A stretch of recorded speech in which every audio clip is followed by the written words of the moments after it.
এতিয়া পঢ়ি যোৱা পদখিনিৰ মূল অৰ্থ, ঋষভৰ কাহিনীটো যদি আপোনালোকৰ শুনাৰ সৌভাগ্য হয়, কৃষ্ণৰ চৰণত প্ৰেম বাঢ়ি যাব, ভক্তি বাঢ়ি যাব। বুজিব পাৰিছেনে? প্ৰত্যেকটো খণ্ডৰে একোটা মহত্ব আছে। সেই মহত্বৰ ভিতৰত ঋষভৰ কাহিনীয়ে মানুহক কৃষ্ণৰ ভক্তি বৃদ্ধি কৰি তোলে। বৈৰাগ্যটো নিজে নিজে আহি যায়। ইয়াতে লিখিছে, প্ৰাণী সমস্তৰ মহা পাতেক সংহাৰ, যাৰা সবে কৰ্ণপাতি শুনে বাৰম্বাৰ, নহিবা সাদৰে আৰু পানীক শুনাৱে, বাহে প্ৰেম ভক্তি সবাৰে কৃষ্ণ পাৱে। আৰু লগতে কৈছে, পাপ থাকিবই নোৱাৰে। ঋষভৰ ইমান গুণ, ঋষভৰ যশ ৰাখি শুনিলে মানুহৰ শৰীৰত পাপ থাকিব নোৱাৰে। কৈছে অমৃত খালৰ বিতুপন বুলি কোৱা হৈছে। সংসাৰৰ তিনি তাপৰ পৰা এই ঋষভৰ কাহিনীৰে আমাক অতৰাই ৰাখিব। কিমান সময় যে বহি আছো, ঘৰত থকা ভেজালবোৰ মনত পৰিছেনে বাৰু? লাইটৰ বিল যে বেছিকৈ আহিছিল, মনত পৰিছিল নেকি?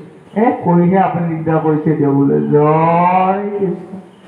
এই যে মনটো কিছু সময় সাংসাৰিক ভেজালৰ পৰা আঁতৰত থাকে। মোৰতো ঢেৰ ভেজাল থাকে, গম পাইছে?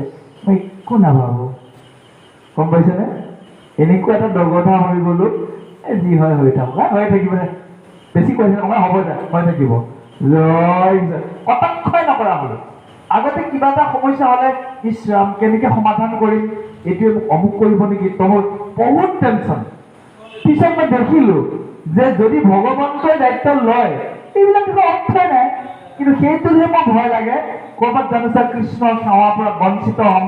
নহয় বঞ্চিত, নিজে একদম পুৰা দৃঢ় হৈ গলো।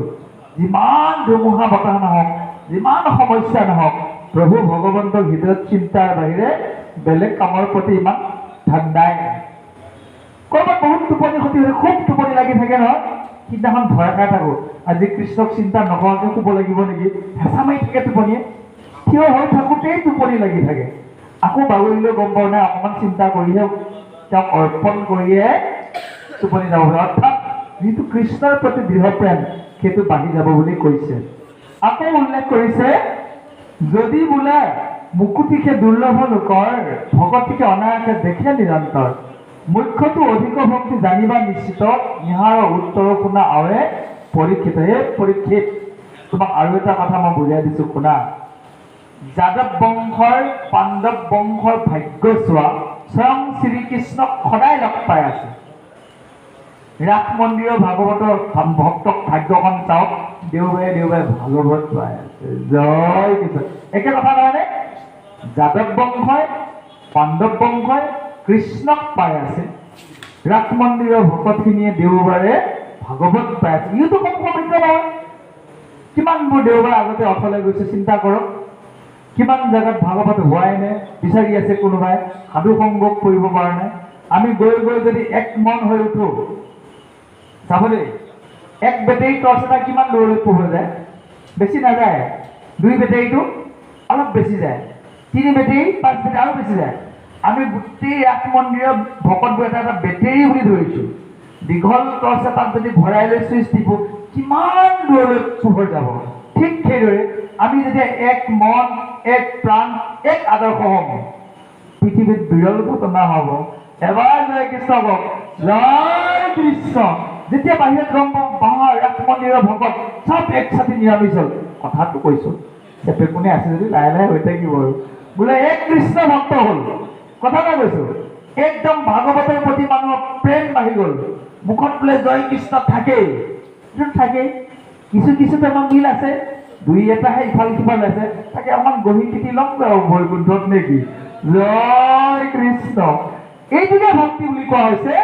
ভাগৱতত থকা গুণবোৰ বিশ্লেষণ কৰা সাধুৰ সংগত, আৰু নিজৰ জীৱনত যদি সেইটো অহা নাই, সেই সংতাপ পোৱা গুণটোক নিজৰ শৰীৰলৈ আনা, আৰু নিজে ভাগৱতময় জীৱন যাপন কৰি মহাভাগৱত হৈ যোৱা। গম পাইছেনে? মহাভাগৱত এজন ব্যক্তিৰ দৰ্শনতে পৰম দুৰ্লভ, জানে? যিবিলাক মহান মহান ভক্ত, তেওঁলোকৰ দৰ্শন, তেওঁলোকৰ সংস্পৰ্শ, তেওঁলোকৰ লগত সংগ ইমান পাৱাৰফুল আপুনি ভাবিব নোৱাৰে। কিছুমান মানুহক মই কেতিয়াবা লগ পাওঁ, তেওঁলোকৰ এটা এটা বাক্যই মোৰ জীৱন ধাৰা সলনি কৰি দিয়ে। নৱদ্বীপলৈ গ'লোঁ, ভক্তখনিয়ে ক'লে একাদশী ব্ৰত আপুনি পালন, অসমত কোনেও কোৱা নাই। অসমৰ মানুহে হাঁহেহে, এই বেঙাই আছে নেকি দুবছৰি ইমান ক'ব কথা জানেও বোলে ব্ৰত পালন কৰা কলি যুগত হাঁহে। মই নকওঁ, আপোনালোককহে কওঁ, গম পাইছে? মই বেলেগ বেলেগ মানুহে নকওঁতো, কৈ লাভ নাই। উপহাস্য কৰিব কি দৰকাৰ আছে? নিৰ্জলা কৰা বুলি ক'লেতো কোনোবাই বহি থকা জেগাত ঢলি পৰিব। 24 ঘণ্টা বায়ু বাহিৰে একো নাখায়, বহি থকা মানুহ ক'ৰবাত ঢলি পৰি যাব। নকওঁৱে মই তেওঁলোকক।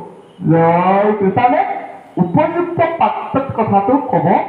ভাগৱতৰ ক্ষেত্ৰতো কৈছে যে আপোনালোকক কওঁতে কওঁতে শুনোতে শুনোতে এতিয়া প্ৰভু জানে গোটেই ভাদ মাহটো প্ৰসাদ নলয়, ধেমালি কথা নেকি? 1 মাহ প্ৰসাদ নোখোৱাকৈ থাকিব পৰাটো তাৰ বাদে ডিউটি কৰি আছে। এইটো আলোচনাৰ মাজেৰে সংশোধনৰ মাজে গৈ গৈ লাইন পালে।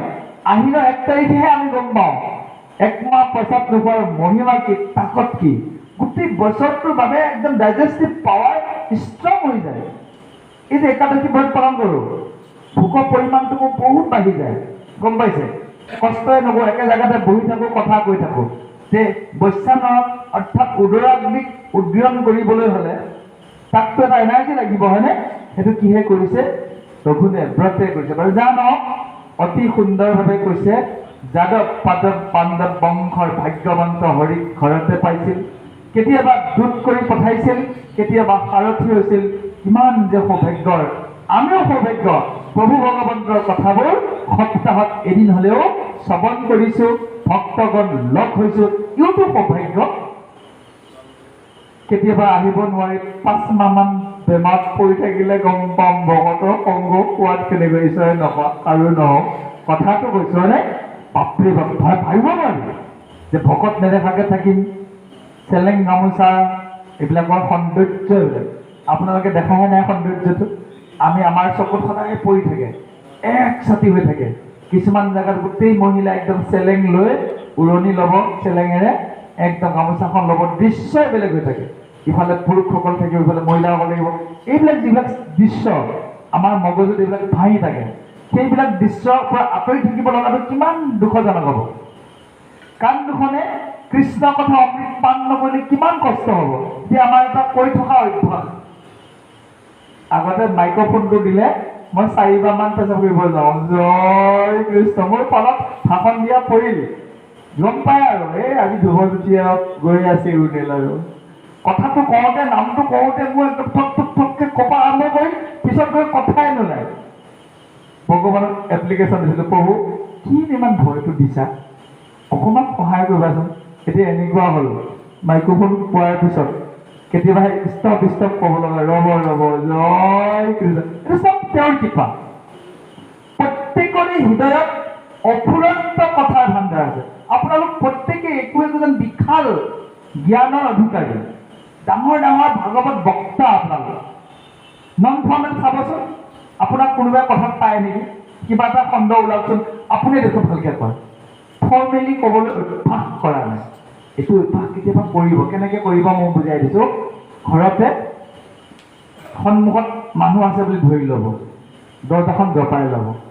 আইগৰাকীয়ে শুনিব বুলি ভাবিলে ফেনখন স্পীড চলাব। গৰম দিনত ভাল ভাষণ মাৰি থাকক আপুনি।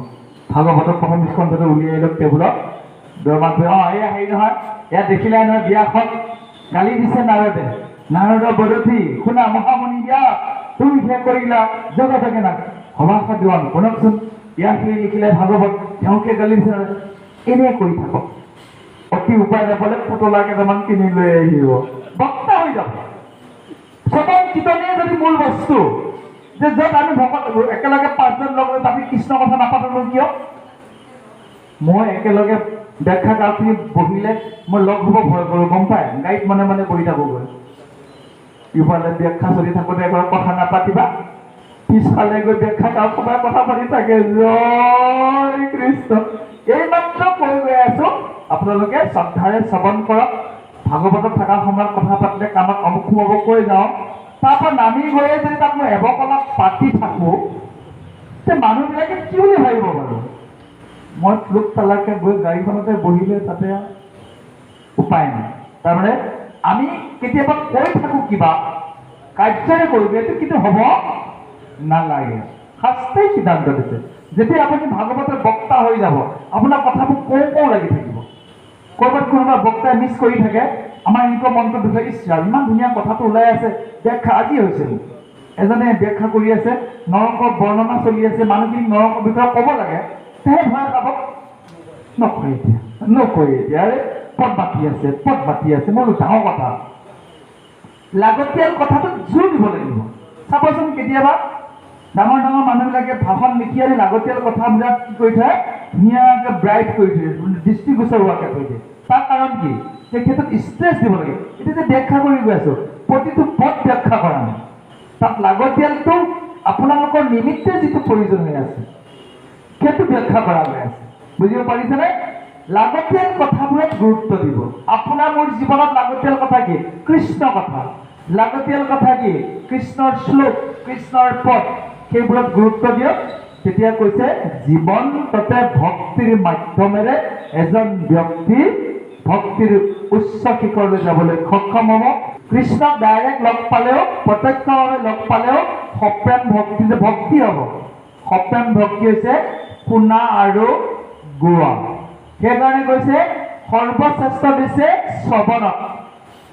আপোনালোকে এতিয়া কোনোৱে ভাগৱতখন পঢ়া নাই, কেৱল শুনি গৈ আছে, মানে শুনি যিটো প্ৰেম ভক্তি আহিব তাক সপ্ৰেম ভক্তি বুলি কোৱা হৈছে। ইয়াতে উল্লেখ কৰিছে শ্ৰৱণ কীৰ্তনৰ যিটো কৰন্ত সদায় উপজয় কৃষ্ণ কৃপাত তাকো সমুদায়। সদায় শুনি থাকিলে, সদায় পঢ়ি থাকিলে ভগৱানে কৃপা কৰিব বাধ্য।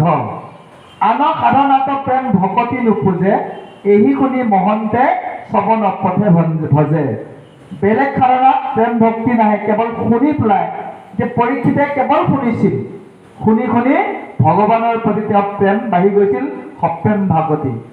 অৱশেষত কৈছে হে নৰ নাৰীসকল, যদি সদায় কৃষ্ণৰ নাম লোৱা, কৃষ্ণৰ গুণ যশ শ্ৰৱণ কীৰ্তন কৰা, অৱশেষত ভগৱন্তে কৃপা কৰি আপোনাক ভগৱন্তৰ ৰূপটো দান কৰিব। ভকতে ভগৱান হৈ যায়, দেখিছে? প্ৰভু এতিয়া বৈকুণ্ঠলৈ গ'ল, তেওঁৰ ৰূপ কেনেকুৱা হ'ব? চতুৰ্ভুজ। কি কাপোৰ পিন্ধিব? হালধীয়া বস্ত্ৰ। মূৰত কি থাকিব? কিৰীটি থাকিব। বাহুত কি থাকিব? শংখ চক্ৰ গদা পদ্ম। ভগৱান নহ'লে বাৰু কেৱল দুটা বস্তু নিদিব, কণ্ঠত কৌস্তভমণি, হিয়াত শিৱোৎসৱতে। আৰু কেতিয়াবা লগুণ দি যদি ভাগৱত ঘৰত পাতে, ওপৰত আকৌ ভাগৱতী হ'ব পাৰিব। শাস্ত্ৰই সিদ্ধান্ত দিছে। যা নহওক, বাক্যটো মই এবাৰ চাই দিছোঁ। সংসাৰ পথত নিদ্ৰা গৈলে যত প্ৰাণী, নিৰন্তৰে আপোনাৰ শ্ৰেয়স নাজানি। আন সাধনত প্ৰেম ভক্তি নোপোজে, এহি শুনি মহন্তে শ্ৰৱণ পথে ভজে। তাহম বাক নিজৰ ৰূপ দেন্ত আপোনাৰ, কহিলা ভকতি পথ লোকৰ নিষ্ঠাৰ। আইসকলে যদি ভাবে এতিয়া কৃষ্ণ হৈ যাবগৈ, আপোনালোকে লক্ষ্মী ৰূপত যাবগৈ, একেই কথা। এইদৰে ওপৰত যিদৰে লক্ষ্মী নাৰায়ণ ৰাম সীতা আছে, ঠিক সেইদৰে পৃথিৱীটোত পুৰুষ মহিলাৰ ব্যৱস্থা ৰাখিছে। বাৰু যা নহওক, থুলমূলকৈ কথাখিনি কৈ আজিয়ে সামৰিছোঁ। ঋষভদেৱৰ দেহ ত্যাগ, তেখেতে বনাগ্নিত জীৱন ত্যাগ কৰিলে। অৰিহণ ৰজাই তেওঁ কৰা কামবিলাকক নিজে পালন কৰিব নোৱাৰিলে কাৰণে ক'লে এইবিলাক পালিব নালাগে। আৰু ৰজাই ক'লে যেতিয়া মানুহে ভালে পালে, আচাৰ নীতি নামানা হ'ল। আচাৰ নীতি নামানিলে কেতিয়াও ভগৱানক পোৱা নাযাব, কেৱল নৰকৰ ৰাস্তাটোহে মুকলি হৈ যাব। অৱশেষত কি ক'লে যে প্ৰভু ভগৱন্তই সৌভাগ্যক্ৰমে আমাক ভাৰতবৰ্ষত জন্ম দিছে, আমি ভাগ্যৱান। হৰিৰ নাম ল'ম, তিনিটাপ আমি শেষ কৰিব পাৰিম। লগতে কৈছে যে যিসকল ব্যক্তিয়ে শ্ৰৱণ কীৰ্তনৰ মাধ্যমেৰে ভগৱানক পুজিছে, সপ্ৰেম ভকতি পাব। আৰু অৱশেষত নিজৰ জীৱনৰ অন্তিম সময়ত তেওঁৰ নাম লৈ ভগৱানৰ ৰূপ লৈ, বৈকুণ্ঠত চব ভগৱানে আছে, বৈকুণ্ঠত বেলেগ নাই, ভকতজনেও ভগৱান আছে। সেইকাৰণে কলি যুগতো ভকতেই ভগৱান আছে। যদি আপুনি পিয়ৰ হৈ আছে, জয় কৃষ্ণ, যদি ভেজিলে হৈছে মানুহ কি ক'ম আৰু, তেতিয়াতো উপায় নাই। তেতিয়া তাৰমানে কাম লিখি নিজেও লিখি দিব, যিকেইজনে সেৱা কৰিছে তেওঁলোকেও নিকি দিব বুজিছে। সেইকাৰণে পাৰিলে ছদ্মবেশী নহয়, একে চিধা চিধি হোৱাটোৱে ভাল আৰু শাস্ত্ৰই সিদ্ধান্ত দি আছে বাৰু। যা নহওক অহা খণ্ডত আৰু ভাল হ'ব। ঋষভে দেশ ত্যাগ কৰা মানে পুত্ৰই ৰাজ্য ল'ব ভৰতে। ভৰতেতো গমেই পায় হৰিণক চিন্তা কৰি কৰি হৰিণ হৈ যায়। পুৰণজনে মহিলাগৰাকীক চিন্তা কৰি কৰি মহিলা হৈ গৈছিল। আমাৰ ৰাস মন্দিৰৰ ভকত কি হৈ যায় দেখা যাব। জয় কৃষ্ণ।